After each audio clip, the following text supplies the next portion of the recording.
Баянзүрх дүүрэг нь Улаанбаатар хотын хамгийн том дүүрэг.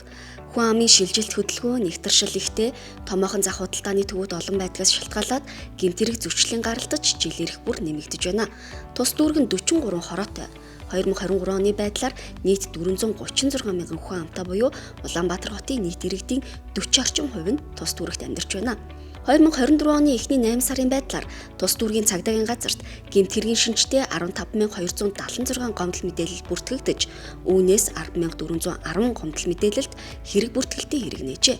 Ялангуяа өмчлөх эрхийн эсрэг гэмт хэрэг буурахгүй байгаа нь анхаарал татаж байна. Хулгайлах, дээрэмдэх, автоэврийн хэрэгслийг зөвшөөрлгүй авч явах гэмт хэрэг өмнөх оны мөн үеэс өсжээ. Дээрх төрлийн гэмт хэргийн гаралтыг бууруулах, илрүүлтийг сайжруулахад камержуулалт онцгой ач холбогдолтой. Тус дүүргийн нутаг дэвсгэрт гэмт хэрэг зөрчил хамгийн ихээр үлдэгддэг нийтийн эзэмшлийн зам талбайг бүрэн камержуулж, гэмт хэрэг зөрчилгүй хорооны тоог нэмэгдүүлэхээр зорж байна.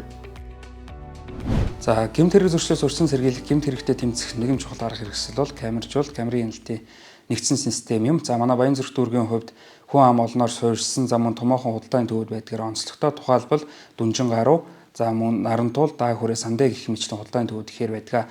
За үүнтэй холбоотойгоор эргүү хууль заасан хулгайлах, дээрэмдэх, гэгдлийн төрөнгийг завших болон хүний биед санаатаагаар халдаж гэмтэл учруулах зэрэг эдгээр гэмт хэрүүд хөмөл үлдэгддэг байна. Эдгээр бүсүүдийг аюулгүй ногоон бүс болгож буюу бүрэн камержуулж чадсанаар гэмт хэргийг түргэн шуурхай илрүүлэхэд ач холбогдолтой байна. Прокурорын байгууллагын зүгээс зөрчил гэмт хэрэг шалган шийдвэрлэх явцад хяналт тавихдаа гэмт хэрэг зөрчлөөс урьдчилан сэргийлэх үйл ажиллагаа хангалтгүй байна гэж үздэг юм бол прокурорын мэдээллийг бичиж хүргүүлдэг байна. За үүний мөрөөр хуулийн этгээд аж ахуйн нэгжинд өөрийн байгаа орчноо аюулгүй ногоон бүс болгож буюу бүрэн камержуулснаар гэмт хэргийн гаралт буурах эерэг үр дүн гарах юм аа. Гэмт хэрэг зөрчлөөс урьдчилан сэргийлэх тухай хуулийн 30 дугаар зөвлөлд зааснаар хуулийн этгээд нь барилга байгууламжийн гадна орчны аюулгүй байдлыг хангах зорилгоор ашиглаж байгаа стандартад нийцсэн дүрс бичлэгийн техник хэрэгслийг цагдаагийн байгууллагын мэдээллийн нэгдсэн сүлжээнд үн төлбөрийг холбох, шаардлагатай техникийн нөхцөл боломжийг бүрдүүлэх, хэвийн ажиллагаанд байнгын хяналт тавих үүрэгтэй.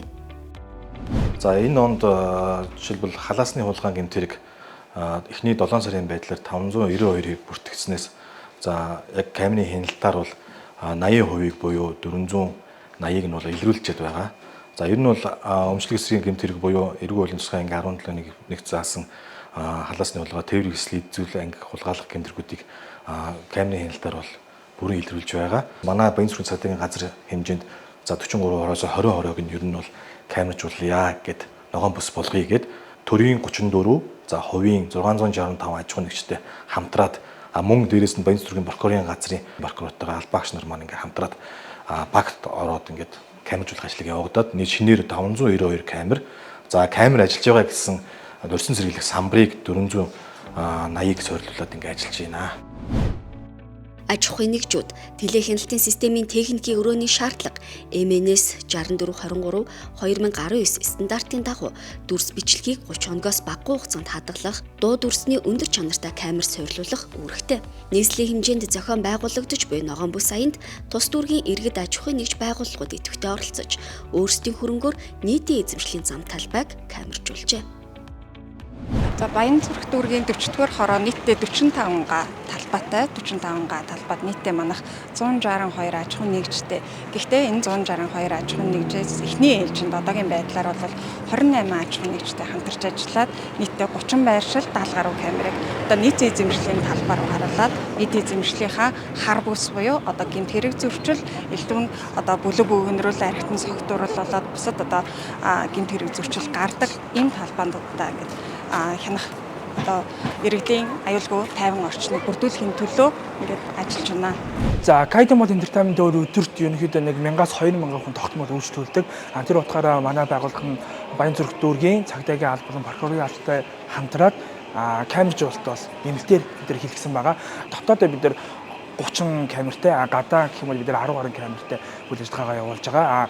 Өмнө гэх юм бол одоо энэ засмал зам байхаас өмнө шорон зам байхад бол урд нь хулгай зэгээ болон автоэврийн хос хөвчлэн гардаг байсан. Камертай болсноор бид энэ эрсдлүүд нь илүү багасж бид нар эрсдлийг урьдчилан тооцоолж ингэж хамтарч ажиллаж байгаа.